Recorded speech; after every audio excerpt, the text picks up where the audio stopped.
Hindi cinema में नाना पाटेकर एक ऐसा नाम है जिन्होंने अपने बेहतरीन अभिनय के बल पर लोगों के दिलों में एक खास जगह बनाई है। नाना पाटेकर एक महान कलाकार हैं और इन्हें इनके दमदार अभिनय के लिए जाना जाता है। इस अभिनेता ने हिंदी फिल्मों के अलावा मराठी फिल्मों में भी बड़ा योगदान दिया है। नमस्कार, फिल्मी तराना चैनल के एक और बेहतरीन एपिसोड में आप सभी का स्वागत है। 1 जनवरी 1951 को जन्मे विश्वनाथ पाटेकर को बड़े पर्दे पर नाना पाटेकर के नाम से जाना जाता है। नाना पाटेकर का जन्म मुंबई के मुरुड जंजीरा इलाके में हुआ था। उनके डायलॉग और किरदार लोगों के बीच काफी मशहूर हैं। नाना पाटेकर ने इस मुकाम तक पहुंचने के लिए काफी संघर्ष किए हैं। गरीबी में अपना बचपन बिताने वाले नाना पाटेकर ने 13 साल की उम्र से ही काम करना शुरू कर दिया था। वे स्कूल में पढ़ाई करने के बाद 8 किलोमीटर की चढ़ाई करके चूना भट्टी में काम करने के लिए जाते थे।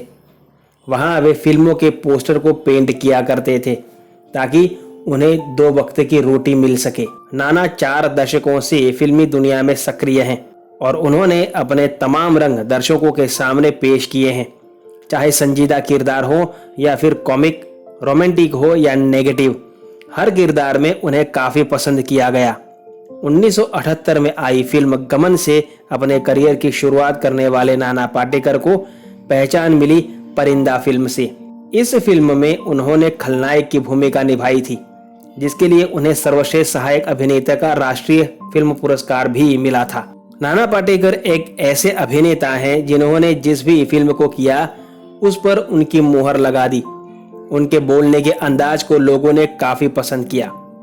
फिल्मों में उनके मोनोलॉग को काफी पसंद किया जाता है। वहीं नाना ने अपने शानदार अभिनय के बल पर 4 फिल्म फेयर और 3 राष्ट्रीय फिल्म अवार्ड जीते हैं। उन्होंने गिद्ध, अंकुश, प्रहार, प्रतिघात जैसी फिल्मों में अपने अभिनय की छाप छोड़ी है।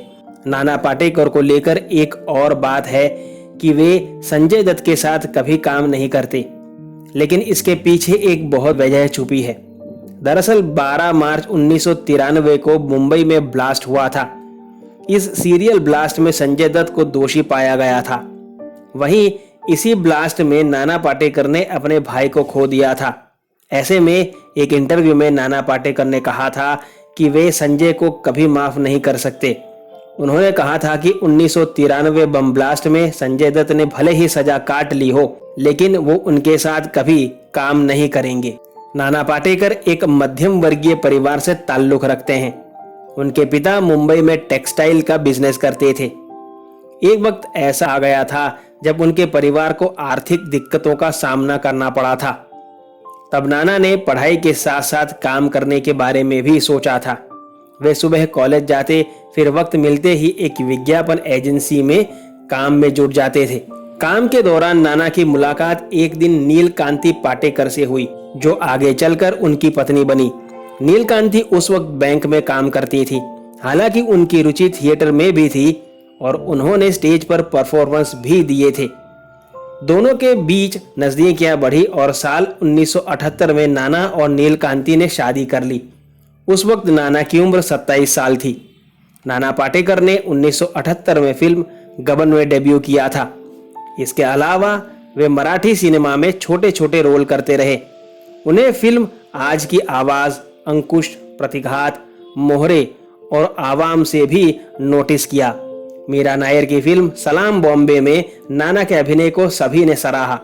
मेन स्ट्रीम हिंदी सिनेमा में नाना पाटेकर की पहचान फिल्म परिंदा से बनी। इसके लिए उन्होंने सर्वश्रेष्ठ सह अभिनेता का राष्ट्रीय पुरस्कार भी जीता था।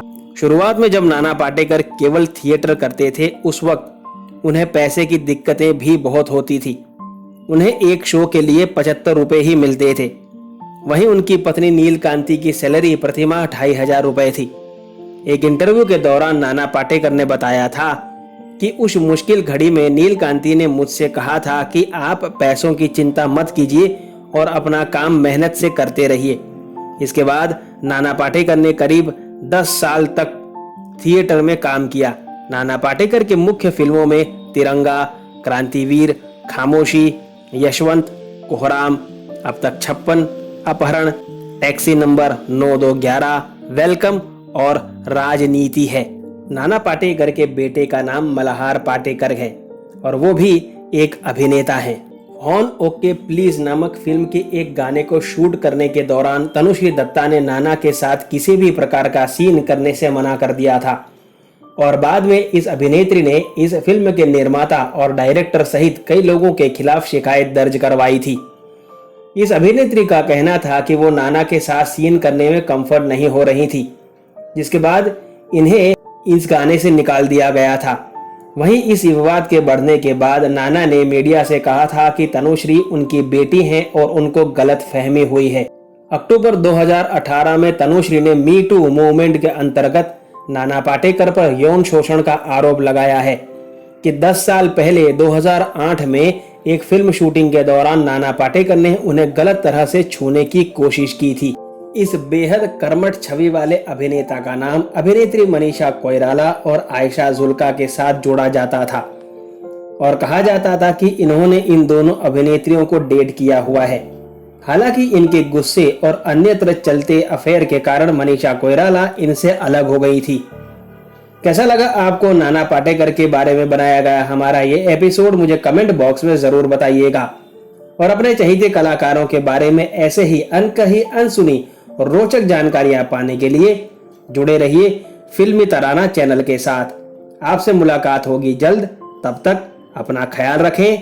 धन्यवाद।